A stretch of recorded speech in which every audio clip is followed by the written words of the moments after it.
Very good morning, one and all. It's a warm day today.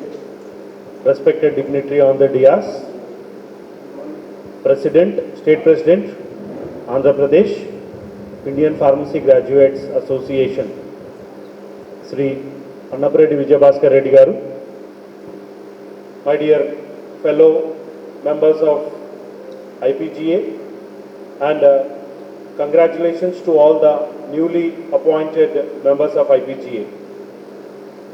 So, it's a great day today that we all have gathered here at this wonderful place, Amma Eco Resorts, Chirala. So, I have been associated with IPGA past 2 years. Let me call it as like 2.5 years. And I see new faces, and I wish to see many more new faces, because as a person from Andhra Pradesh, as an academician having an experience of 26 years in the same pharmacy education field, since I have worked in various areas of Andhra Pradesh, I know dynamics of, I can claim that I know some dynamics of education systems that are happening. What are the problems that are encountering in the teaching profession? What are the do's that we need to do for the student profession? What is happening with managements, and less about what is happening with drug manufacturers associations and industry aspects and all those things. So one thing I just want to tell you, literally I'll just talk like what I feel from my heart. ఏంటంటే organisations associations ఎలా ఉన్నాయ్యా అంటే ఒక closed రూమ్లో కొన్ని నిర్ణయాలు చేయబడుతున్నాయి. ఒక AC రూమ్లో కొన్ని నిర్ణయాలు కేవలం కొద్ది మంది మాత్రమే. అండ్ ఇదే కొద్ది మందిని మనము తరతరాలుగా చూస్తున్నాం. ఒక విద్యా వ్యవస్థలో నేను ఒక విద్యార్థిగా చూశాను, మళ్ళీ దాని తర్వాత ఒక ఉపాధ్యాయుడిగా, నూతనంగా ఉన్న ఉపాధ్యాయుడిగా చూశాను, మళ్ళీ అసోసియేట్ ప్రొఫెసర్గా చూశాను, మళ్ళీ ప్రిన్సిపాల్గా చూస్తున్నాను. సో కొంచెం మంది ఏంటంటే అతి కొద్ది మంది కొన్ని నిర్ణయాలు ఒక క్లోజ్డ్ రూమ్లో, ఒక ఏసీ ఛాంబర్లో కొన్ని నిర్ణయాలు తీసుకుంటున్నారు. ఈ నిర్ణయాలుని గ్రౌండ్ లెవెల్కి తీసుకొచ్చేటప్పటికి చాలా పెద్ద గ్యాప్ కనపడుతుంది. So the decisions that are taken by some associations, ఈ డెసిషన్స్ ఎక్కడైతే since they are taking in close rooms, they are missing the reality of what it is happening with respect to various institutions linked with the pharma society, nook and corner of state of Andhra Pradesh కావచ్చు, in overall India కావచ్చు. So people are totally accustomed to such a sort of systems. ఆ సిస్టమ్స్కి అందరూ అలవాటు పడిపోయారు. ఏంటంటే ఫలానా వాళ్ళు ఉంటారండి, ఫలానా ఇది ఉంటుందండి, ఇది ఉంటుందండి. కానీ ఒక స్టాఫ్ రూమ్లో చర్చ పెట్టినప్పుడు, ఒక క్లాస్ రూమ్లో చర్చ పెట్టినప్పుడు, ఈ చర్చల్లో ఏంటంటే వివిధ రకమైన కోణాలు వినపడుతుంటాయి. నాకు ఈ సమస్య ఉంది, ఈ సమస్యను ఎవరు అడ్రస్ చేస్తారు, ఈ గ్యాప్ ఉంది, ఈ గ్యాప్ని ఎవరు ఫుల్ఫిల్ చేస్తారు. స్టూడెంట్కి వెళ్ళేటప్పటికి వాళ్ళ కోణాలు వేరే ఉంటాయి, స్టూడెంట్కి టీచర్కి మధ్యలో టీచింగ్ కోణాలు వేరే ఉంటున్నాయి. ఇన్ని డిఫరెన్సెస్ అన్నది యాక్చువల్గా ఎక్కడైతే పై లెవెల్లో నిర్ణయాలు తీసుకుంటున్నాయో, ఎక్కడన్నా ఇంప్లిమెంట్ చేసే గవర్నమెంట్ ఆర్గనైజేషన్స్ కావచ్చు, యూనివర్సిటీస్ కావచ్చు, ఫార్మసీ కౌన్సిల్ ఆఫ్ ఇండియా కావచ్చు, మనకి సహాయపడతామనుకునే అసోసియేషన్స్ కావచ్చు, there is a very big gap. ప్రతి ప్రోగ్రాంలో వస్తున్నాము, మనం అక్కడికక్కడికి చప్పట్లు కొడుతున్నాము, వెళ్ళిపోతున్నాము. But unlike other associations, IPGA association అనేది మాత్రము దీని యొక్క నిర్మాణ వ్యవస్థ వెరీ స్పెషల్గా అన్నప్రెడ్డి గారు మాతో డిస్కస్ చేసినప్పుడు వారు పెట్టుకున్న ఒక what I mean to say systematic divisions కావచ్చు.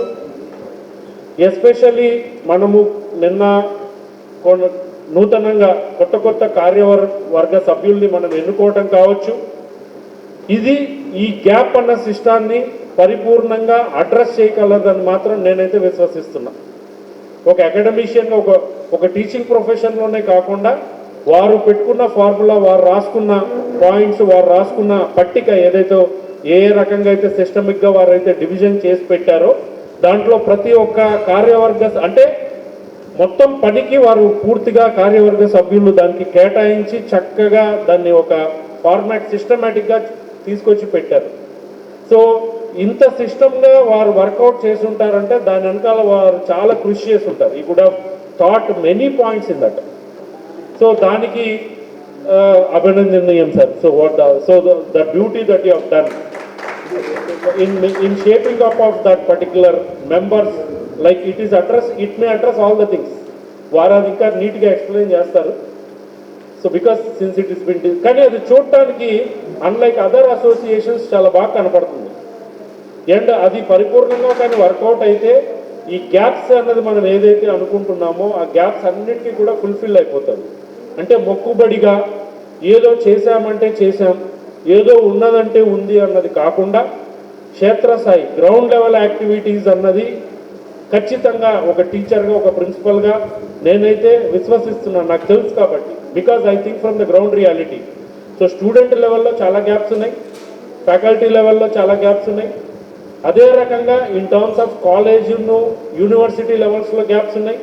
University with respect to state higher education కమిషన్లో గ్యాప్స్ ఉన్నాయి.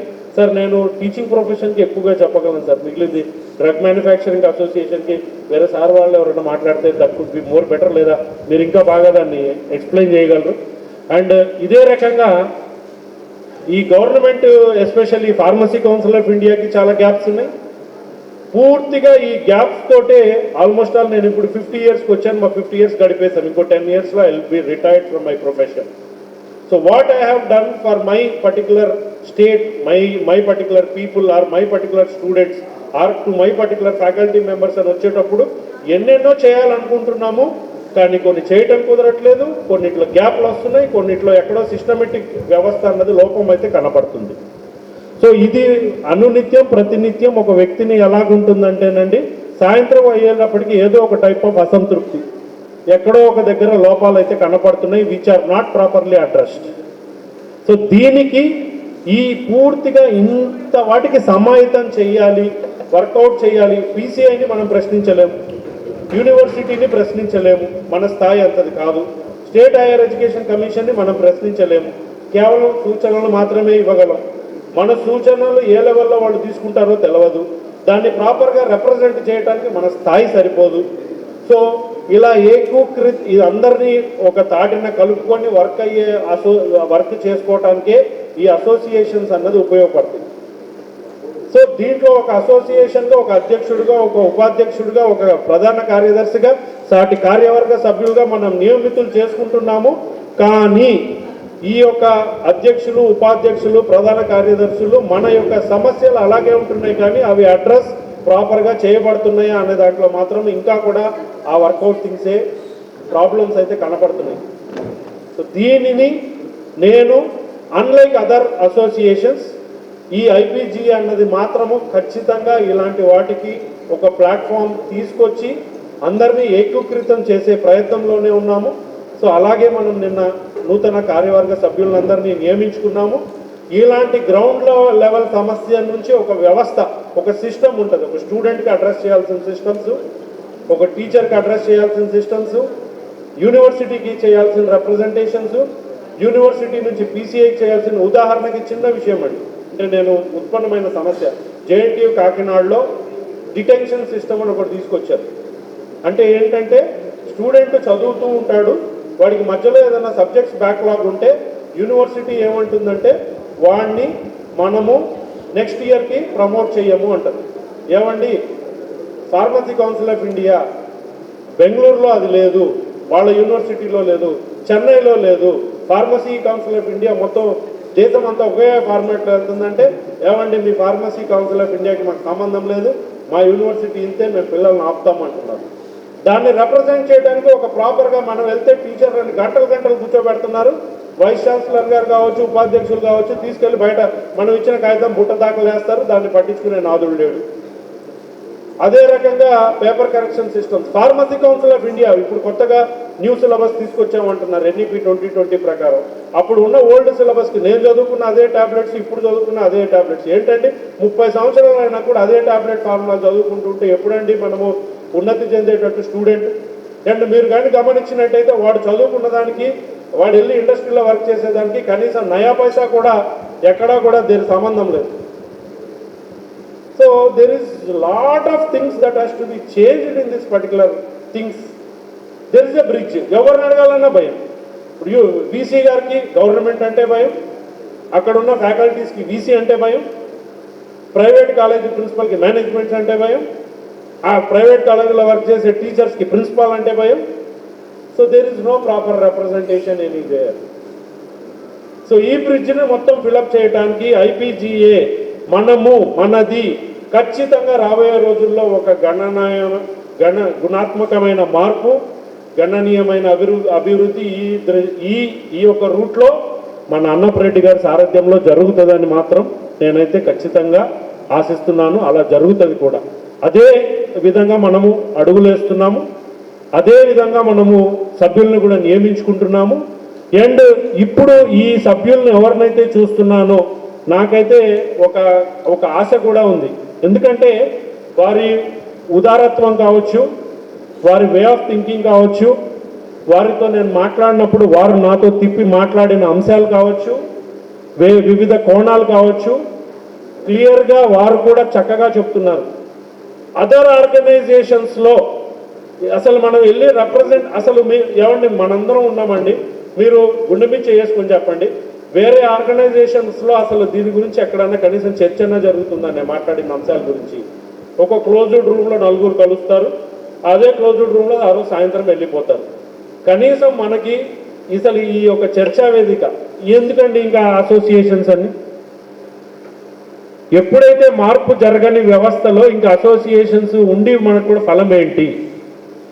బట్ అలా కాకుండా మన యొక్క అసోసియేషన్ ఇదే సిస్టమ్స్, ఇదే దీంట్లో పరిపూర్ణంగా ప్రతి ఒక్క అంశం పైన నిశితంగా కూలంకుశంగా ప్రతి ఒక్క చిన్న సూక్ష్మంగా గట్టిగా చెప్పాలంటే ప్రతి ఒక్క చిన్న చిన్న ఆస్పెక్ట్ని కూడా పరిగణనలోకి తీసుకొని అన్ని విషయాల్లో ప్రగతి అనేది మనం వర్కౌట్ చేసుకునే విధంగా ఒక టీచర్కి కూడానండి, అతను జాయిన్ అయిన తర్వాత నేను కూడా చాలా రోజులుగా చెప్తున్నా, ప్రైవేట్ కాలేజీలో వాళ్ళ బాధలు అన్నీ కావు, రకరకాలైన ఒత్తిళ్ళు. నేను ఒక్కటి కోరుకున్నా, పీసీఐ వాళ్ళకు కూడా చెప్పాము, లాస్ట్ టైం కూడా రిప్రజెంటేషన్ ఇచ్చాము, ఎస్పెషల్లీ టీచర్స్కి. గ్రాడ్యుయేట్స్ అసోసియేషన్లో దీంట్లో మెజారిటీ టీచర్స్ ఉన్నారు ఇక్కడ కూర్చున్న వాళ్ళలో. మాకు ఒక హెల్త్ పాలసీ మాత్రం ఇవ్వండి అని మాత్రం కోరుకున్నాం. హెల్త్ పాలసీ ఏంటంటే సడన్గా హెల్త్ బాగోలేకుండా ఒక హాస్పిటల్కి వెళ్తే మనకి చాలని జీతాలకి మనం మొత్తం ఒక కార్పొరేట్ హాస్పిటల్ స్థాయిలో డబ్బులు కట్టే వ్యవస్థ కూడా లేదు. మనకి ఇన్ని చేసిన పీసీఐ మనకు ఒక హెల్త్ పాలసీ సిస్టమ్ కానీ క్రియేట్ చేస్తే జబ్బు పడ్డప్పుడు హెల్త్ పాలసీ మనల్ని ఆదుకుంటుంది, మనకు ఒక భరోసా ఉంటుంది. మనల్ని నమ్ముకొని ఉన్న ఇంట్లో పిల్లలకి, మనల్ని నమ్ముకొని ఉన్న వాళ్ళకి కూడా మనం న్యాయం చేసినట్టు అవుతుంది. మనం బాగుంటేనే కదా మన ఇంట్లో అందరు బాగుంటానికి. హెల్త్ ఈజ్ వెల్త్ అంటారు కదా. అదే హెల్త్ సిస్టంలో పనిచేస్తూ హెల్త్ కాన్షియస్గా మనం ఉన్నామో లేదో దేవుడు ఎరుగు, కానీ హెల్త్కి సంబంధించిన పాలసీ లేదు మనం. సో ఇలాంటివన్నీ సిస్టమ్స్ మనం ఇలాగ చర్చలు పెట్టుకోవటం వల్ల, ఇప్పుడు సార్ గారు ఎస్సీసీ అన్నారు, ఇట్లాంటివి పెట్టుకోవటం వల్ల, కొన్ని పాయింట్స్ రాసుకోవటం వల్ల, చాలా సమస్యలు నోట్ చేసుకోవటం వల్ల అతి చర్చలు వస్తాయి, వాటికి మనము ఆన్సర్స్ ఇవ్వగలుగుతాము. అట్లీస్ట్ రాబోయే రోజుల్లో ఎస్పెషల్లీ నేను మళ్ళీ చెప్తున్నా, మిగిలిన ఆర్గనైజేషన్స్లో నాకు తెలిసి ఏమీ జరగదండి, వాళ్ళు జరగరు, ఏమీ జరగదు, ఇలాగే ఉండిపోతుంది. అండ్ ఇంకొకటి కూడా గర్వంగా చెప్తున్నా, ఇంతమంది కొత్త కార్యవర్గ సభ్యుల్ని పెట్టుకొని ఇంత నూతనంగా ఆలోచించే ఒకే ఒక ఆర్గనైజేషన్స్ ఐపీజీఏ మాత్రమే. అండ్ ఇంకొకటి కూడా నాకు సార్ గారితో పరిచయంలో కూడా చెప్పారు, సార్ ఫలానా వ్యక్తి ఉన్నారు సార్, వాళ్ళు ఐపీఏలో ఉన్నారు సార్, ఫలానా ఏపీటీఏలో ఉన్నారు సార్, లేదా కిషోర్, ఎవరు ఏ ఆర్గనైజేషన్స్లో ఉన్నా దే ఆర్ వెల్కమ్ టు ఐపీజీఏ, మనం ఎవరిని రెస్ట్రిక్షన్స్ చేయమంటారు వాళ్ళు. దట్ ఈస్ చాలా గొప్పతనం. నేను మనం వేరే దగ్గరికి వెళ్ళి మాట్లాడేటప్పుడు ఏమండి, నేను కిషోర్ మీరు ఐపీజీఎల్లో యాక్టివ్ కదా, ఐపీజీఎల్ యాక్టివ్ అయితే ఏంటండి, ఫార్మసీ ప్రొఫెషన్లో ఒక వ్యక్తిని మనం అభ్యున్నతి చెందడానికి ఎన్ని ఆర్గనైజేషన్స్లో ఉంటే తప్పేంటి, కానీ వాళ్ళు మనల్ని వర్గీకరణ చేస్తున్నారు, వేరియేషన్ చేస్తున్నారు, ఆలోచిస్తున్నారు. నేను ఇదే విషయం సార్తో చెప్తే వాళ్ళు ఆలోచించారు, కానీ మనందరం కలిసి ఎవరైనా సరే మనం కలుపుకుపోదామంటారు. That is the major thing that has to be taken into consideration. So I don't know whether I am taking much of time. Anyhow, thank you for me like providing me the opportunity to speak on this platform and dais. I thank you very much. కొత్త కార్యవర్గ సభ్యులు వచ్చారు, కలిసి పనిచేసుకునే వాళ్ళు వచ్చారు. ఒకరి మీద ఒకరు పిత్రీలు చెప్పుకోకుండా ఒకరి కోసం ఒకరు పనిచేసుకునే వాళ్ళుగా కావాలి. దీంట్లో పేరు నాకు వస్తుంది, నీకు వస్తుంది, వాళ్ళని దోసేద్దాం, వీళ్ళని దోసేద్దాం అన్నది లెవెల్ వద్దండి.